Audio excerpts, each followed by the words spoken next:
know you got him picked. And since everyone clearly thinks size doesn't matter, I want y'all to keep that same energy when I fold Tank in half. Tank is not the guy that knows how to sell a fight. Tank cannot sell a fight in his own division. Maybe were reasonably interesting, but by and large, Jake Paul's fights, right? Like over the course of the bouts themselves, how many times have you ever left feeling like, wow, I really got my money's worth, or at a bare minimum, like my attention, my time, like this was a good use of my time. You might as well just be honest with it. But with Gervonta Davis, you sit down in a meeting, or whoever you're dealing with, and you say, look, there is 5 million, 7 million, 8 million, whatever it is, to fight Lamont Roach, right? It's a 50-50 fight with Lamont Roach right now. Jake Paul has stirred up the fight world once again, this time by boldly claiming that Gervonta Tank Davis is getting slept when the two step into the ring. Someone is getting slept and humbled. The pressure is on Gervonta, and I am beyond ready to pull off one of the greatest upsets in boxing history against an undefeated world champion, the biggest fight of 2025. Along with that, he has also introduced a set of rules that many fans and analysts are calling strange and unnecessary, sparking arguments all across boxing circles. From big promoters to former champions and even other fighters, everyone seems to have something to say about this fight. And while some believe it could turn into one of the most entertaining events of the year, others think it's nothing more than a downgrade compared to the huge showdowns boxing fans were actually hoping for. Is it? It's mental. It's absolutely insane. Gervonta Davis, I imagine, probably walks around at 150, something like that, maybe a little bit more, but he's short. I've seen him. I'm short, and I can say that he's short. He's a little bit shorter than me, I think. It's going to be difficult just because of the size of Jake Paul. I mean, Gervonta Davis, of course, he's a much better boxer than Jake Paul is, but there's weight divisions for a reason. The fight between Jake Paul and Gervonta Davis comes at a time when the sport is filled with big names, heated rivalries, and major storylines. Jake, who built his name first through YouTube and then through shocking wins in the ring, has been a master at pulling attention. Davis, on the other hand, has been one of boxing's brightest stars, with power and skills that have kept him unbeaten. So naturally, when their fight was announced, people were quick to react. It would just be sad that if Tank Davis' boxing career, real boxing career, championship is over because, you know, of the Jake Paul fight. It would be sad for boxing. I don't know for that to be the case, but if he make, you know, in excess of 30, 40 million. They reported $40 million. I don't know what kind, I don't know what he does after that. Does he come back to boxing and defend those titles? I don't know, bro. So I don't know if could this be the last time we see Tank Davis in a real championship fight? Was Lamont Roach the last fight we see of him like that? I don't know. But if it is, that would be a tough pill to swallow for boxing fans. Paul, never shy of headlines, went straight to promising a knockout ending. He made it clear that in his view, Davis would not last against him. To make things even more controversial, he laid out unusual rules for the bout. These rules, according to many, are designed in a way that gives Paul more advantages than Davis. Fans immediately began complaining online, calling them stupid rules, and saying it was another attempt from Paul to control the narrative of his boxing career. Just like everybody, he's been running that third grade mouth for years now, saying I need to fight a real boxer. He got to fight a actual fighter now, like a fighter. Who was somebody you could see him fighting, like Me. a real you? Yeah. Well, little man, congratulations. You got your wish. Friday, November 14th, Atlanta, Georgia. Once again on the biggest platform in the world, Netflix. Gervonta Davis versus Jake Paul. The backlash only grew stronger when the fight was compared to what fans could have gotten instead. Chael Sonnen felt that this was a big downgrade after talks around potential mega events like Anthony Joshua's next fights, or the idea of a Canelo Alvarez versus Terence Crawford clash. Instead of those dream matchups, people are now being offered Paul against Tank, and Chael believes it doesn't live up to the hype at all. Social media filled up with fans calling it weak, while others admitted they would still watch because of the drama surrounding it. It's not as bad of a fight as you guys think, for one. It is the exact opposite of Anthony Joshua versus Jake Paul for two. So the fight that was being dangled and rumored in front of us, the exact opposite has happened. The opposite of fighting Anthony Joshua is not fighting nobody. The opposite of fighting Anthony Joshua is fighting Tank Davis. There's one big glaring issue for me. It's just your partner being Tank Davis. Tank is not the guy that knows how to sell a fight. Tank cannot sell a fight in his own division. When veteran fight analyst Luke Thomas was asked about Jake Paul versus Gervonta Davis, he didn't sugarcoat his thoughts. Speaking on the subject, he made it clear that Paul's boxing journey hasn't exactly been impressive. In his view, most of Paul's fights have lacked the kind of quality fans expect at the top level of the sport, and this latest matchup is no different. Maybe were reasonably interesting, but by and large, Jake Paul's fights, right? Like over the course of the bouts themselves, how many times have you ever left feeling like, wow, I really got my money's worth, or at a bare minimum, like my attention, my time, like this was a good use of my time. Most of the time a Jake Paul fight ends and you're like, Jesus, what was the point of that, you know? Thomas explained that the real issue comes down to size. He pointed out that if Paul and Davis were anywhere close in weight, the result would likely be brutal for Paul. You know, if everyone knows the score, if they were the same size, Gervonta would, lay them out pretty easily, but they're not. There's a gigantic difference. Tank's got big power that should carry, but it probably doesn't carry that high where you're talking about a guy being 200 pounds. So I expect, dude, this is what Gervonta's up against, bro. Like, again, who's got better boxing skill? Gervonta by a million miles. And if it's an exhibition, I don't think it goes in the record, or maybe they'll fudge that rule somehow, but dude, Jake Paul could win that. Eddie Hearn, one of the sport's biggest promoters, also gave his perspective. He didn't hold back in saying that while the fight would draw attention, it doesn't carry the same weight as boxing's true elite level matchups. Hearn has always been a realist when it comes to selling fights, and here he acknowledged that Paul versus Davis would likely get numbers, but would still feel like a sideshow compared to fights involving champions and legacy on the line. For Hearn, it's less about the entertainment factor and more about what the sport needs to keep growing in the right direction. And you got to say, you can't blame Gervonta Davis for doing it. I mean, I love the romance of legacy. Right? The famous saying, you can't eat legacy. Right? This kid probably spends quite a bit of money, probably got a few tax bills coming up, and it's like he needs to make money. So when you sit down, and this is the same with the AJ against Jake Paul, like, you might as well just be honest with it.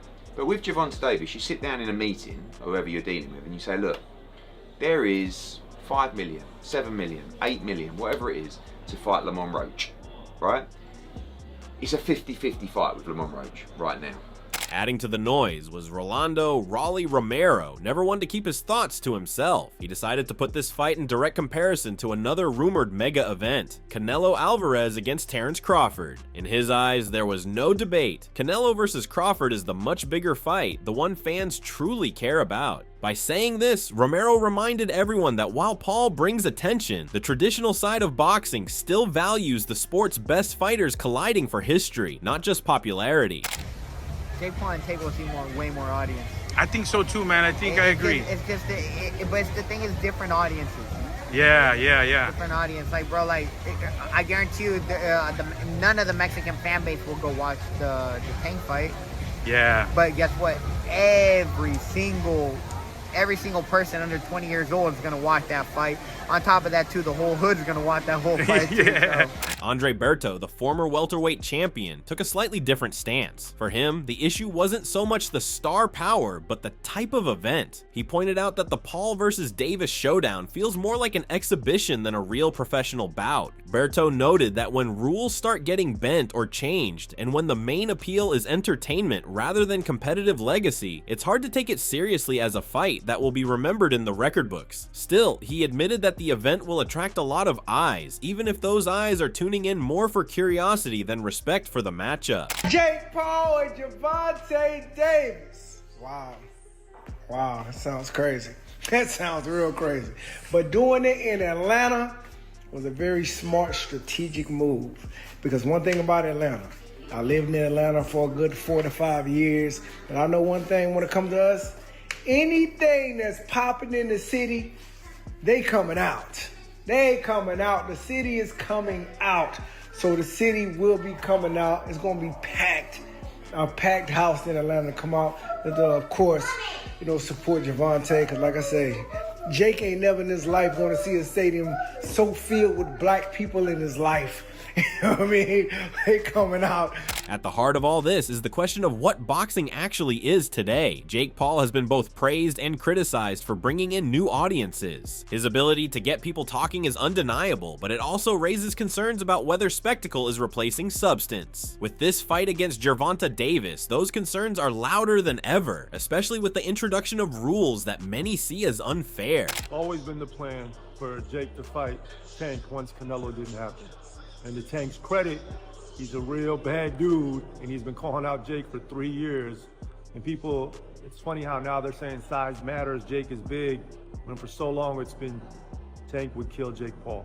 And now you get to see if that's real. What weight could they possibly be fighting at? The news broke, Jake and Tank are gonna happen November 14th. Whatever weight they want, man, they're talking about it, and whatever it is, it's gonna be a definitive outcome. People can talk about pro exhibition. We're gonna make sure this is as real as it's real. Why was it, just out of curiosity, why is it not a professional bout and why is it an exhibition? Because I'm sure Jake would have taken the professional bout. Nothing's been communicated as yet in terms of what it is. Fans are left asking, is this fight about proving who the better boxer is, or is it about selling a story? Davis, known for his explosive knockouts and fearless style, has never been accused of ducking challenges. Paul, meanwhile, has built his career carefully, picking opponents that keep the spotlight on him while giving him a chance to shine. By putting them together under odd conditions, the fight becomes less about sportsmanship and more about entertainment value. Maybe he'll fight Jake Paul instead. What do you think of that? I think that's terrible. Why? I mean, I get it, because at the end of the day, it's the money business, and you want to make the most money, but from what I'm hearing, he can make more money in a fight with me, and if that's the case, why not fight me? Sure. Do you think he beats Jake Paul? Do I think he beats Jake? Yeah. I mean, there's a huge size advantage, though. It is, but I think Tank got the skills to make sure he come out on top. Do you think that Jake has gone better? Yeah, I think actually Jake got tremendously better from the time frame that he started till now. And in the right situation, I also could see him become a world champion. Really? Yeah. Still, there's no denying that the fight has captured attention worldwide. Whether people love it or hate it, they're talking about it, and that in today's fight business might be all that really matters. If Paul does manage to shock the world by stopping Tank Davis, it would go down as one of the most unexpected moments in boxing history. If Davis destroys Paul, then critics will say they were right all along. Either way, the fight seems destined to deliver headlines. But that Top Rank, they did their part, right? They served up enough consistent Top Rank slop that ESPN said, we're good. And then Eddie Hearn, who has sold out most of his company to Turki Al-Sheikh and to Riyadh Season, one of the few guys he's kept away from them because he knows he's a jewel in his crown is Jaron Boots Ennis. So what has Eddie got lined up with him? Fighting a guy named Lima that you probably have never heard of, Raheem. So, Eddie Hearn, between selling out to the Saudis and keeping his one valuable American gem and matching him against nobody and turning down some of the biggest fights, Eddie's done his part. For Jake Paul, this is another chance to prove that he belongs in the boxing world, not just as a celebrity attraction, but as a fighter who can take on real opponents. For Gervonta Davis, it's a chance to remind everyone why he's considered one of the most dangerous fighters pound for pound. For promoters and networks, it's a money-making machine, and for fans, it's another controversial chapter in boxing's long history of spectacle versus sport. I'm fighting Gervonta Davis on Netflix. Let's go. People think that he could actually beat me, and people think he could outbox me, and he's so powerful and this and that. That's what makes it a good fight. November 14th, Netflix. As fight night draws closer, the noise will only get louder. Predictions will fly in from fighters, fans, and experts. Some will say Tank has too much skill, others will believe Jake's size and confidence will carry him through. The rules will continue to be debated, with many refusing to take them seriously. But once the bell rings, only the fighters will decide what story gets written. You saw Jake Paul and Tank Davis? I don't understand how that's happening though. I mean, that's kind of what Jake Paul does, right? The nigga's 7'8". 6, I'm not saying 7'8", like the nigga's 6'4". So you think Jake wins? Yes. This is kind of like the Mayweather versus Logan Paul fight. And Mayweather, he got the better of Logan for sure. I think Logan's even bigger. Than Jake? No. Logan's bigger than Jake, yeah. He Like is? bigger, yeah. But Jake's now a more experienced boxer than probably Logan was at that time. I don't know. That weight shit, man, that shit is a real thing. What's the odds on I wonder? In the end, the Jake Paul versus Gervonta Davis showdown has already achieved one major thing. It has everyone talking, and whether people tune in to see Davis prove his dominance or Paul pull off the unthinkable, the spotlight is firmly on them. Love it or hate it, this fight is happening, and someone is going to end up being right about their prediction. If Paul's promise holds true, Davis is getting slept. If Davis shows why he's one of boxing's biggest stars, then Paul's words will be remembered as just another bold claim that didn't age well. We were yelling so much about him fighting someone, fight somebody your size. His next opponent is by far the most credentialed guy he's ever fought. There's one problem. He fights at 135 pounds. If you enjoyed it, make sure to hit that like button, drop your thoughts in the comments, and share this video with other fight fans. And don't forget to subscribe to Ring Rivalry so you never miss the latest updates, predictions, and all the drama from the world of boxing.